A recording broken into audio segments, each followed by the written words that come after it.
నా ప్రియమైన మిత్రులారా, న్యాయవాద వృత్తిలో నా తోటి సహచర న్యాయవాద మిత్రులారా మరియు తోటి పౌరులారా, ఈరోజు నేను మీ ముందుకు రాజ్యాంగ ప్రజాస్వామ్య మనుగడకు అత్యంత కీలకమైనటువంటి న్యాయ వ్యవస్థ యొక్క స్వాతంత్రం అనేటువంటి అంశం పైన మాట్లాడుతూ ఉన్నాను.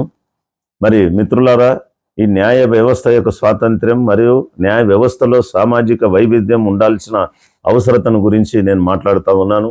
అంతేకాకుండా ఎన్నో సవాళ్లతో కూడినటువంటి ఈ కాలంలో స్వతంత్ర న్యాయ వ్యవస్థకు అవసరాన్ని, మరి అదేవిధంగా మన రాజ్యాంగాన్ని పరిరక్షించుకునే ఆవశ్యకతను నేను మీతో మాట్లాడుతూ ఉన్నాను. న్యాయ వ్యవస్థను తరచుగా మిత్రులారా మనం అందరం కూడా పౌరుడి చివరి ఆశగా మనం అభివర్ణిస్తాం. ఎందుకంటే ప్రభుత్వాలు మన హక్కులను ఉల్లంఘించినప్పుడు పౌరులు న్యాయస్థానాలను ఆశ్రయిస్తారు. రాజ్యాంగ విలువలకు ముప్పు వాటిల్లినప్పుడు పౌరులు న్యాయస్థానాలను ఆశ్రయిస్తారు. ప్రాథమిక హక్కులను సంరక్షించుకునేందుకు మరి న్యాయస్థానాలను ఆశ్రయిస్తారు. అధికారం నిరంకుశంగా మారినప్పుడు పౌరులు న్యాయస్థానాలను ఆశ్రయిస్తారు. అందువల్ల న్యాయ వ్యవస్థ యొక్క, ముఖ్యంగా ఉన్నత న్యాయ వ్యవస్థ యొక్క విశ్వసనీయత కేవలం న్యాయపరమైనటువంటి అంశం మాత్రమే కాదు, అది ఒక ప్రజాస్వామిక ఆవశ్యకత.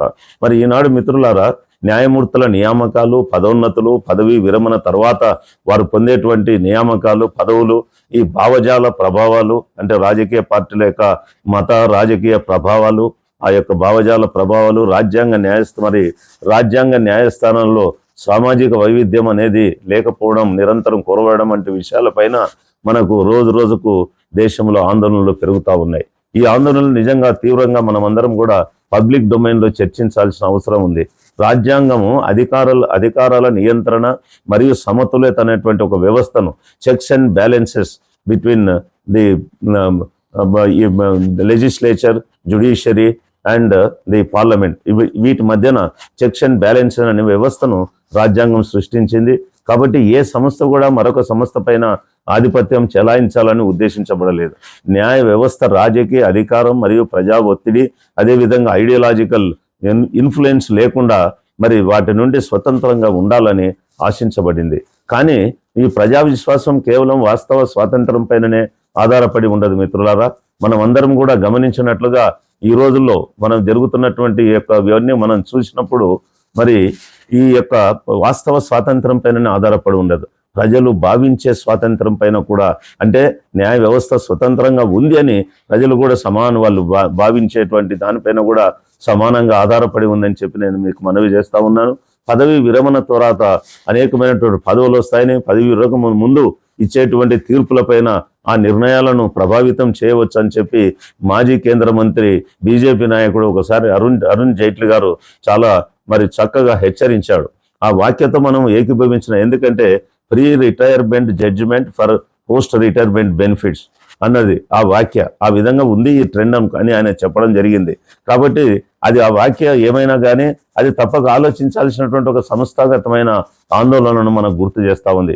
ఇటీవల సంవత్సరాలలో న్యాయమూర్తులు పదవి విరమణ తర్వాత ముఖ్యమైన ప్రభుత్వ బాధ్యతలను పదవులను స్వీకరించిన అనేక సందర్భాలు మనం చూస్తూ ఉన్నాం. ఇటీవల ఈ 14 సంవత్సరాల కాలంలో మరి అది మనం గమనిస్తూ ఉన్నాం.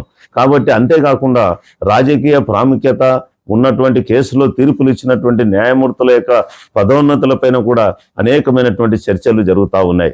నేను ఇక్కడ ఏ ఒక్క న్యాయమూర్తి యొక్క నిజాయితీని ప్రశ్నించడం లేదు మిత్రులారా. అది అన్యాయం మరియు అనుచితం కూడా. ఎందుకంటే మనం న్యాయమూర్తులను స్వతంత్ర వ్యవస్థగా మనం గమనించాల్సిన అవసరం. అయితే ఇక్కడ నా ఆందోళన అంతా కూడా సంస్థాగతమైనది. కార్యనిర్వాహక వర్గ ప్రభావము, అంటే ప్రభుత్వంలో అధికారంలో వారి యొక్క ఇన్ఫ్లుయెన్స్ ఈ న్యాయ వ్యవస్థ పైన ఉన్నట్లు కనిపించేటువంటి ఛాయలను తొలగించే వ్యవస్థలు ఉండాలని రాజ్యాంగం కోరుకుంటా ఉంది. దానిపైన నేను న్యాయ వ్యవస్థ పైన బాధ్యత ఉంది.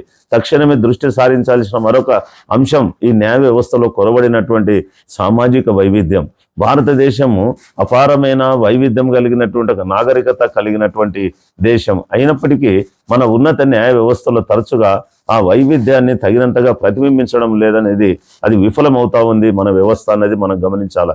ఎందుకంటే మహిళలకు తగిన ప్రాతినిధ్యం హయ్యర్ జ్యుడిషియరీలో లేదు, ఎస్సీలకు తగిన ప్రాతినిధ్యం లేదు, ఎస్టీలకు తగిన ప్రాతినిధ్యం లేదు, ఓబీసీలకు తగిన ప్రాతినిధ్యం లేదు, మైనారిటీలకు తగిన ప్రాతినిధ్యం లేదు. కేంద్ర ప్రభుత్వమే స్వయాన 2026 సంవత్సరం ఫిబ్రవరి నెలలో పార్లమెంటుకు సమర్పించిన అధికార గణాంకాల ప్రకారం ఇటీవల సంవత్సరాలలో నియమితమైన హైకోర్టు న్యాయమూర్తుల్లో దాదాపు 30 వంతు మంది సాధారణ అంటే జనరల్ కేటగిరీ నుంచి లేదా అగ్రవర్ణాలకు చెందినటువంటి వారేననేది మనకు వెల్లడవుతా ఉంది. మరి ఉదాహరణకు తీసుకుంటే 2021, 2026 మధ్యన నియమితులైనటువంటి మొత్తం హైకోర్టు న్యాయమూర్తుల సంఖ్య 593. వీటిలో ఎస్సీ వర్గానికి చెందినటువంటి వారు 26 మంది, ఎస్టీ వర్గానికి చెందినటువంటి వారు 14 మంది, మైనారిటీ వర్గానికి చెందినటువంటి అంటే మిగతా ఈ క్రిస్టియన్, ముస్లిం, పార్సీ ఏదైనా కానీ అటువంటి వర్గానికి చెందిన 37, ఓబీసీ వర్గానికి చెందిన న్యాయమూర్తులు, వెనుకబడిన వర్గాలకు చెందిన న్యాయమూర్తులు 80, అగ్రవర్ణాలకు చెందినటువంటి న్యాయమూర్తులు 436, అంటే దాదాపు 74% మరి వారి యొక్క ఉన్నారు. అంతేకాకుండా మరి ఈ మధ్యలో సుప్రీంకోర్టు కూడా న్యాయమూర్తుల సంఖ్య 34 నుంచి 38కి చేయబడింది. ఈ సుప్రీంకోర్టు తాజాగా 5 న్యాయమూర్తులు నియామకం చేశారు. ఈ నియామకంతో మరి జనరల్ కేటగిరీ అంటే అప్పర్ క్యాస్ట్ కేటగిరీకి సంబంధించినటువంటి న్యాయమూర్తుల సంఖ్య ఇప్పుడు సుప్రీంకోర్టులో దాదాపు మరి ఉన్నది 37 మంది సిట్టింగ్ న్యాయమూర్తులు ఉన్నారు, 1 ఖాళీ ఉంది. మరి దీని ప్రకారం ఇప్పుడున్నటువంటి జనాభా ఈ యొక్క సామాజిక వైవిధ్యాన్ని మనం చూస్తే ఈ అగ్రకులాలకు చెందినటువంటి వారు 33 నుంచి 34 మంది న్యాయమూర్తులు ఉన్నారు. షెడ్యూల్డ్ కులాలకు చెందిన వారు 2 ఉన్నారు. ఓబీసీ కులానికి చెందినటువంటి వారు 1 ఉన్నారు. మరి మహిళా న్యాయమూర్తులు ఇప్పుడు 2 అంటే కొత్త న్యాయమూర్తులు సహా 2 న్యాయమూర్తులు ఉన్నారు. ఇంకా మైనారిటీలకు ఒక క్రిస్టియన్, ఒక ముస్లిం 2 ఉన్నారు న్యాయమూర్తులు ఉన్నారు. షెడ్యూల్డ్ తెగలకు అసలు ప్రాతినిధ్యమే లేదు. మరి ఇట్లా ఒక సంకుచితమైనటువంటి సామాజిక వర్గానికి మాత్రమే ప్రాతినిధ్యం వహించేటువంటి న్యాయ వ్యవస్థ ప్రతి పౌరుడి వాస్తవ జీవితాలను పూర్తిగా అర్థం చేసుకోలేదు. వైవిధ్యము దానం కాదు, వైవిధ్యం ప్రతిబింబించాలనేది దానం కాదు. వైవిధ్యం రాజ్యాంగ వ్యాఖ్యానాన్ని సుసంపన్నం చేస్తుంది, వైవిధ్యం న్యాయాన్ని బలపరుస్తుంది. మరి ఈ సామాజిక వైవిధ్యం అనేది ఉండడం వల్ల చట్టబద్ధతను పెంచుతుంది. అన్నిటికంటే ముఖ్యంగా ప్రతి న్యాయమూర్తి తీసుకునే ప్రమాణం రాజ్యాంగానికి మిత్రులారా, ప్రభుత్వాలకు కాదు.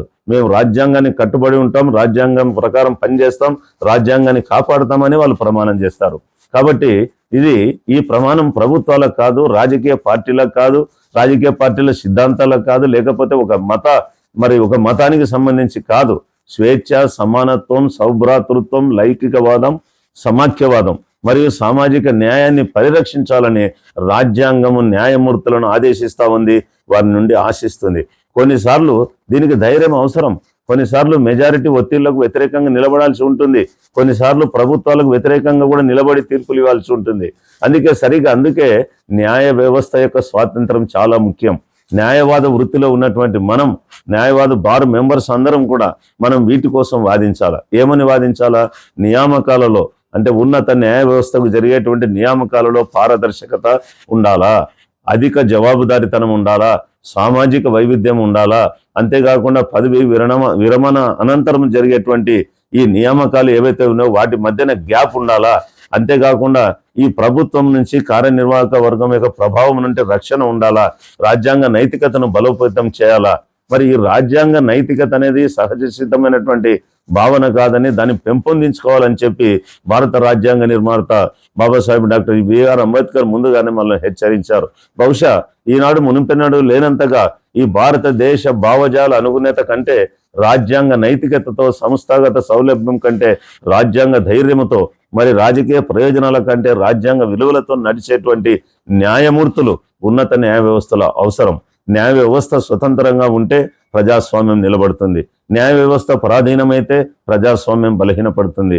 భారతదేశంలో రాజ్యాంగ పాలన భవిష్యత్తు ఆ స్వాతంత్రాన్ని పరిరక్షించడం పైననే, అంటే న్యాయ వ్యవస్థ స్వాతంత్రాన్ని పరిరక్షించడం పైననే ఆధారపడి ఉంది మిత్రులారా.